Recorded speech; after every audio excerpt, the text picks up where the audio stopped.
I was born to two young adults who were just getting their lives started in the Southern California neighborhood of Rancho Cucamonga.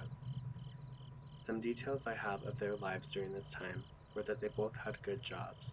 My mother, who was known for her outgoing and vibrant personality, worked for an aerospace company. My father, who is known for being a natural comedian and brought so much laughter to those around him, he spent his days on the road with the family's carnival business.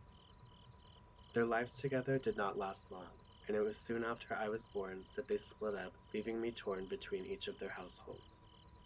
To this day, I have still never seen my parents together or in the same room at all. Honestly, I don't even know what they look like standing next to each other. My name is Joshua, and today I'd like to ask you, what happens when your housing isn't your home?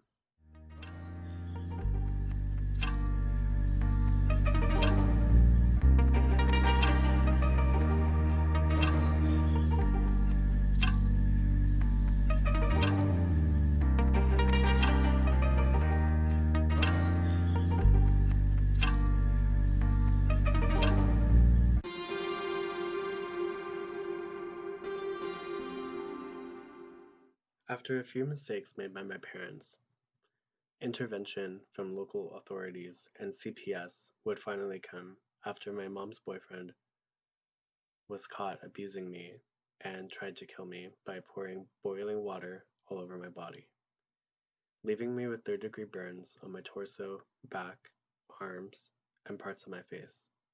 Although I was burdened with the complications that came with my circumstance, I spent my early years making memories with my grandma Carolyn after she adopted me. We became best friends.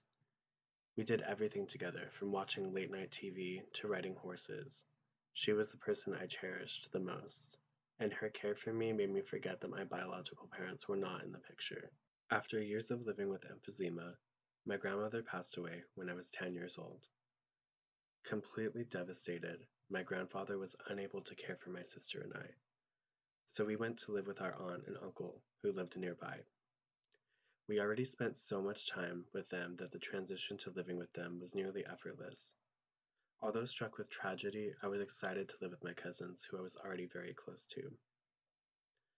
The excitement I felt didn't last long. It wasn't long before I began to miss the life that I had.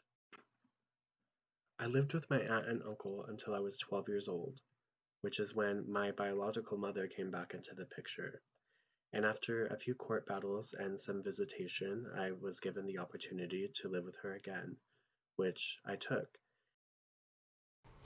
Throughout the time I was living with my biological mom, she had an alcoholic boyfriend who became pretty aggressive and violent when he would drink. So it's safe to say that this living situation did not last a long time for me. After 6 months of living with my mom, my aunt and uncle took me back in. When I think about living with my aunt and uncle and my cousins, on one hand, they were some of the best times of my life. And on another, they were very difficult because my aunt and uncle were pretty religious and conservative. So coming to terms with my sexuality in this household was not the easiest thing to have to deal with. And I began to desire a different place to live. I mean, by this point, I had already lived so many places that I was just looking for the next best thing. And yes, you guessed it, I found a different place to live. E.T. phone home. So, no, I didn't move to a different planet, but my biological father came back into the picture when I was 15. And yeah, you guessed it, that didn't last long either. I moved out of my dad's house when I was 18 years old. In my junior year at San Francisco State, I took Communication and Social Process with Dr. Sam McCormick. This class focused on post-Freudian psychoanalytic theory and technique, where questions of social experience and ethical thought frequently took center stage. When speaking about the root of anxiety during a lecture, Dr. McCormick related anxiety to a child's perception of the caregiver. Anxiety is a response to primary caregivers when the child perceives the caregiver to be out of control. McCormick's argument can be supported by the Journal of Child Psychology and Psychiatry, which explains how parental abandonment affects child early on. The first years of life mark the period of most rapid change in the human brain. A child exposed to emotional unresponsiveness or unavailability may be vulnerable to its effects later in childhood. Lack of emotional interaction during the crucial early period of development can result in poor emotional regulation. Despite having all the research to support the adverse effects that these disparities have on children, this societal issue still remains prevalent today.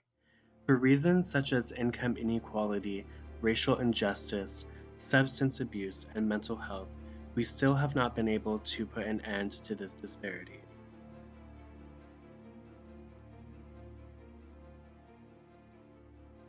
In 2018, it was reported that children comprised 1 in 5 of the 553,000 homeless people living in shelters, transitional housing, or on the street.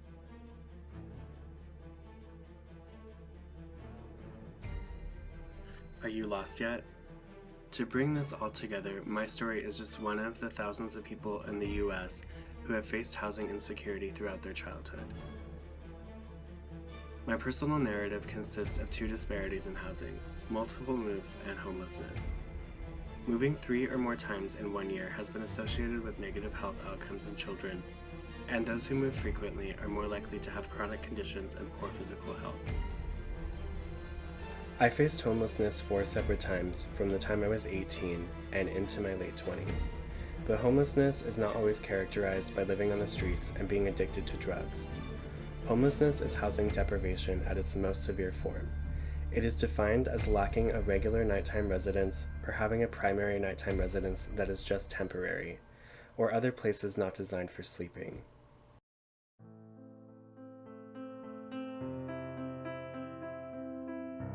Just because you live with your family doesn't mean that you're home, especially when you fall asleep at night feeling that you're alone. And it's not normal to go through your day dreading the bus ride home. Surely it's a sign that your soul is being pulled in a different direction than it wants to go.